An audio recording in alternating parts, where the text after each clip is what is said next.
What's up, world? This is MIQUEL Powell, the CEO of Social Life 585 and your host of the Second Chance Podcast. Today we have an amazing guest on the Second Chance Podcast, my friend Derek, aka Dopeness. What's going on, my brother? How you? Doing good, doing good. So Dopeness, man, thank you so much for coming on the show. It's an honor for me because, you know, I consider you one of the legends from where we come from, and, you know, we're going to get into that shortly. But for now, tell them a little bit about yourself.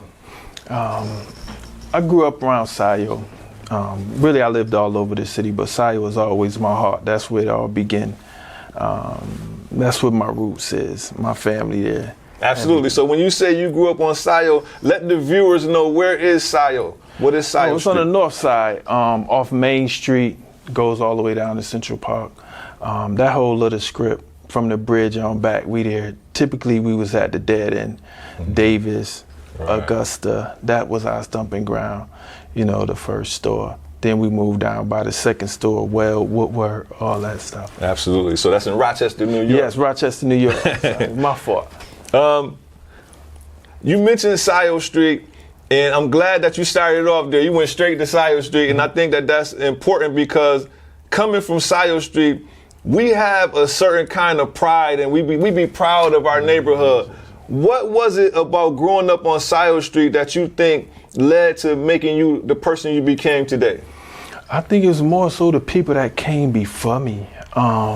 I grew up around, I always hung around the older guys. I watched them, I looked at them, I was cool. You know, I come from that Boss Hogg, Ernest Duval stock. Man, you know, just watching them guys at a young age and, you know, being infatuated with that lifestyle. I think most kids that you know, that hanging on the porch and watching everything and waiting for the day to get off that porch and do your thing. Right, so you just named some legends in our neighborhood. What age was you when you decided to get into the street? How old were you?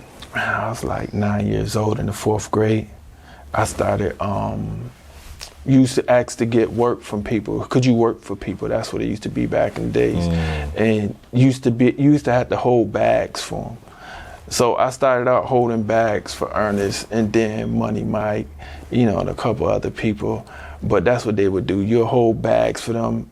They get you big bags of chips. You'll hold the bags at the bottom. So the police wasn't messing with us. We'd be on the bikes. Too young. We too young. So, but they'd be like, give them 3 or give them 4 or whatever, and depend on what you were selling. There was no dimes and nickels back then. There was rarely even 20s. It used to be like 30s and better. Wow. So they give you like. When you saying dimes and nickels, you talking about crack cocaine, or was it powder? Yeah, it was powder. It was just powder. Okay. It wasn't. You know, I've never sold coke. Even though I know how to cook, I've never sold it. Wow. So one thing led to another. You come from a legendary neighborhood. You just named some legendary figures from the neighborhood. And again, we're talking about Scio Street in Rochester, New York. You ended up being incarcerated. How old were you when you was incarcerated? Oh, I was 18. But I had a long, man, I think maybe since 1990, I was back and forth getting incarcerated through DFY. When I got arrested, I had really just got out of DFY from Tryon. But 18, I got arrested in 95, and I did 26 years and 9 months. You know, I think I just got too comfortable. That led from me being too comfortable with being bad. Wow. So in and out of juvenile. You went to Tryon. That's a juvenile detention center in New York State. Yes. Then you, at 18 years old, you was arrested, and you said you served 26 years in prison. 26 years, 9 months, through all throughout New York State. Comstock was the first jail I went to. I've been to Elmira, Wendy's, Clinton, Katsaki. You know, I've been everywhere. Auburn. I've been everywhere.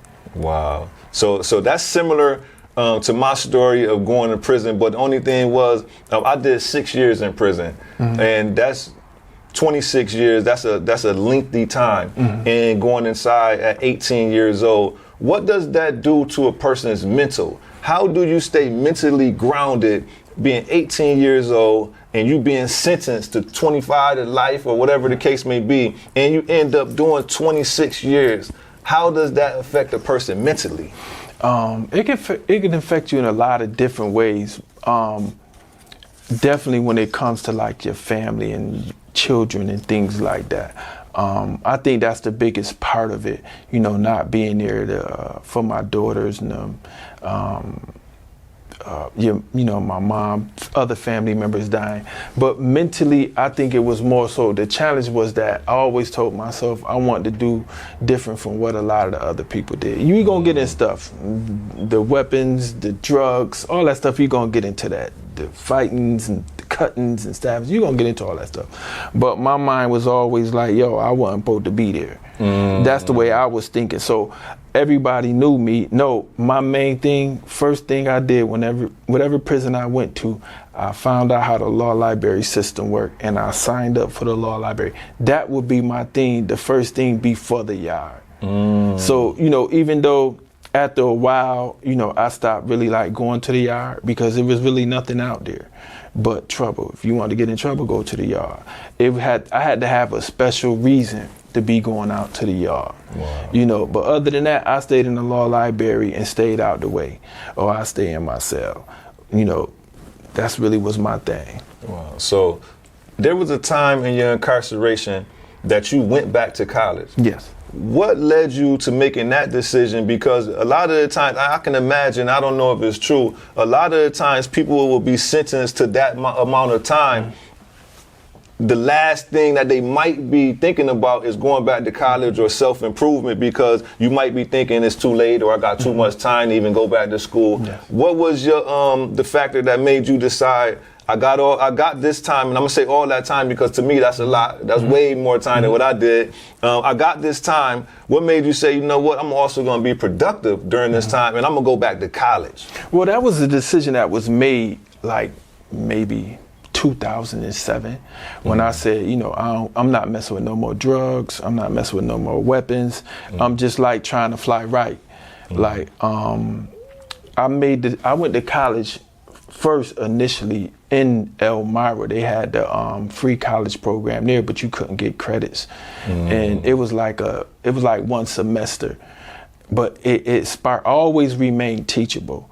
You know, I was in with a lot of the revolutionary guys that's in prison from New York State. We're in there and I knew a lot of them and I used to get books from them and read stuff. So I always had that mind to where I wanted to be teachable. I always peeped game, you know, from the older guys. So when I was in Groveland in 2019 and the University of Rochester came there starting their college program, I went there and signed. Then I was like, oh, this is my opportunity. Because it's like I signed up for colleges before in Katsaki and Elmira, but you know, it's thousands of people there trying to get in there and they can only pick 20. Wow. So the odds were always against me. I'm like, cause it's so many people there. Right. You test for it and they pick you, you go. So just so happened and University of Rochester picked me as one of the 20 in 2019 and I got in there, man. And it was like the main thing that really, really changed my life and cemented me on the path that I was trying to go to. Wow, that's dope. And one of the things too is not only do we come from the same neighborhood, but our stories is similar in terms of incarceration and school or education. When I was incarcerated, I consider myself a well-known drug dealer. That's only because everybody in the neighborhood knew me and all of the damn police knew me too. Not really well known as I was selling keys or I was a major drug dealer, but I was well-known hustler in my neighborhood. So that's all I really knew. From the age of like 14 or 15, that's all I did was sold drugs. So when I was incarcerated, I was thinking to myself, what am I going to do when I get out? You know what I'm saying? So what came to my mind was, I'm going back to school. I said, I'm going to go to college. That way I can earn something that can't easily be taken away from me. So when I came home in 2008, in 2009, I enrolled back into college immediately. I went to Monroe Community College and I wind up getting my master's degree. And to me, that was the best decision that I ever made. You know, because that kind of changed my whole mindset from a 9th grade education when I dropped out to now. I don't even think the same, because now I got a master's level education, and the mindsets and the mentalities is totally different. So definitely. So you end up 18 years old, getting arrested, sentenced to 25 to life, do 26 years. What resources was it to help you, or to make your transition from incarcerated for 26 years to coming home? Because I can imagine that a person would need a lot of resources or a lot of assistance at that time. What was it that helped you? Well, I think, and people don't really, well, maybe you don't even realize this, right? But in them prisons, man, you're a legend within there. One of the things that were a contributing factor was the letter that you wrote me for parole, as well as doing a parole packet, getting it done right, you know, and just really having a clear vision and being authentic to yourself and telling yourself no. Like when I came out here again, you offered me a job. You was down with me for day one, like, yo, what you need to help me. That meant a lot. You know, the professors from University of Rochester, the Reggie program, which you was a part of. Right. Shout out to the U of R. Yes. They got the Reggie program, and I actually got an award somewhere in here for that. Yes. They help a lot of men and women that's coming home from jail. So shout out to the U of R for that. Yes. It was them that, you know, provided me a lot of financial support. It's Sarah Johnson, her and her husband Jesse. They helped me set up everything for college. When I came home, Dr. Eton Friedenberger talked to the dean of the University of Rochester, because he told him I was an awesome student. He liked the work I was doing and knew I was serious about going down that educational path for higher education. He connected me with people. Him and Ed Wiltsey, they connected me with a lot of people. They were giving me a lot of financial support, like when they came to getting housing, getting a car, anything that they can do, they did. They helped me computer. They did everything that they can. And that was very important for someone that did all that time. You know, that was important for me to have that resource, as well as the family. My family was there, and, you know, some friends that was there for me. But again, when we come doing all that time, I really didn't know what to expect. I knew I wanted to go to school. I knew I wanted to get a degree, because once that bug hit me, it's like, I was thinking like, hey man, I'm gonna be good, man. I'm gonna do all my homework, things I should have did when I was younger. You know, I thought that was more important to me. And again, when I come out here and then seeing how you dedicated to it, other people out here dedicated to it, to like the reentry movement that's really going on in Rochester, man, and you at the forefront of it, man. That means a lot, you know, for guys that's coming home, man. So that was a great transition for me, man. I appreciate that, man. And you know, a lot of the times people look at me, especially people that know me from how I used to be to now. They say congratulations, man. You did good, man. You turned your life around. But I always be wanting to let people know. And one of the things that inspired the Second Chance podcast is that I'm not the only one. To me, you did a better transition from prison than I did. Man, you done came home and got a career, married. Recently married, and you added on to your family with a new bundle of joy. Yes. Why was settling down, getting married, and doing things the right way? It's kind of like perfect the way you did your transition, and I admire that.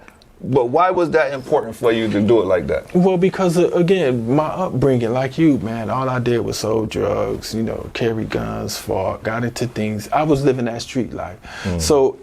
All the things that I wanted wasn't in the streets no more. That didn't appeal to me. No amount of money could appeal to me. I knew I wanted to come home, I wanted to get married, I wanted to have a baby, I wanted to have a career.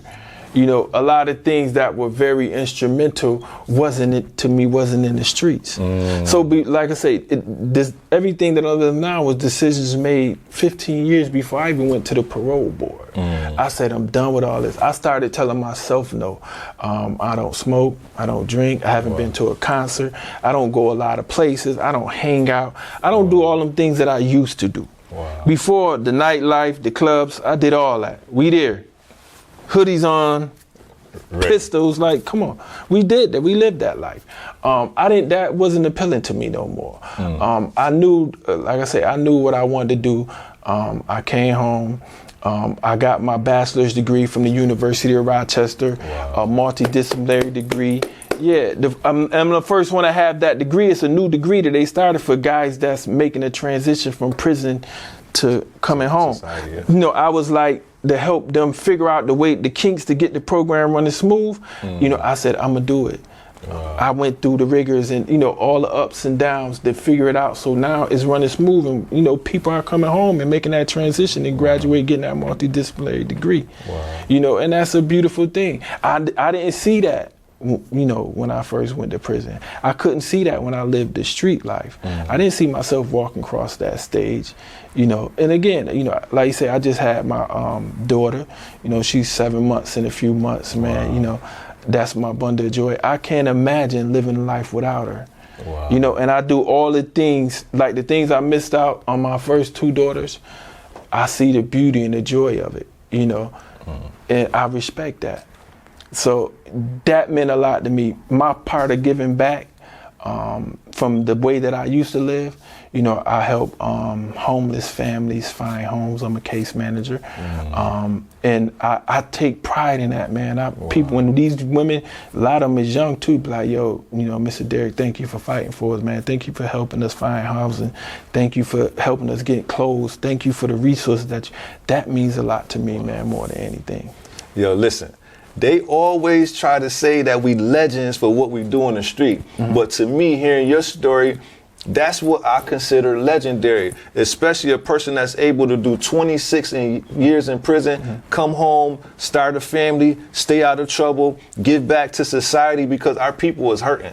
Our people is hurting. So when we able to give back, I think that that's God's work. And to me, that's legendary. Before I let you go, man, this is a great interview and I love hearing your story. I want to ask you a serious question, and I need your, because of your experience, I need your opinion.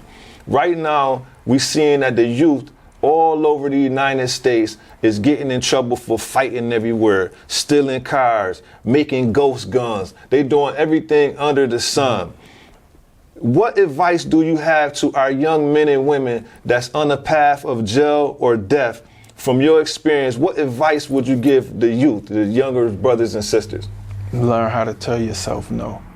And I think that's the biggest thing. And it ain't even really the result of it. It's the beginning. Like, tell yourself, no, I don't want no police contact today. I ain't gonna go hang out on the corner. Tell yourself, no, I ain't gonna turn on TikTok and see what's going on, or Facebook and see what's going on, who got into a fight or who whatever. Because it's trending. If you can say no to the trends, you can break away from the mold. So you're saying a little self-discipline. Yes. I think that's it. And it's hard being young, because when you're young, to me, if it was fun, I want to do it. But what's fun is what's bad. We don't ever put 2 and 2 together. Oh man, let's go steal a car and joyride, ride around. Next thing you know, the police on you. You want to drive up. You want to, you don't crash it. You don't hurt yourself. Don't hurt your friends or whatever. You don't hurt somebody else. We think it's fun when you get a pistol and you're hanging out. You know, hanging out with the guys on a railroad track, shooting it off in the air. Ooh, this is do. You know, then you start and mimicking movies and stuff that you see and you think it's cool to hold it side. We gotta tell ourselves no. That's the most important thing. The thing I learned, and I learned that in prison. Don't learn it before it's too late. That's the key. And it's hard though, because you're young and you just want to have fun and you want to do what everybody else do. I was just having a discussion with this young 18-year-old girl, and I'm telling her like, yo, the peer pressure, man, is real, man, for her. You know, as soon as she get out house, she end up coming back, whatever. But she was partying and stuff. And I said, you can't do that. So the people don't want her there. You make me look bad because I'm trying to help you. You can't do that.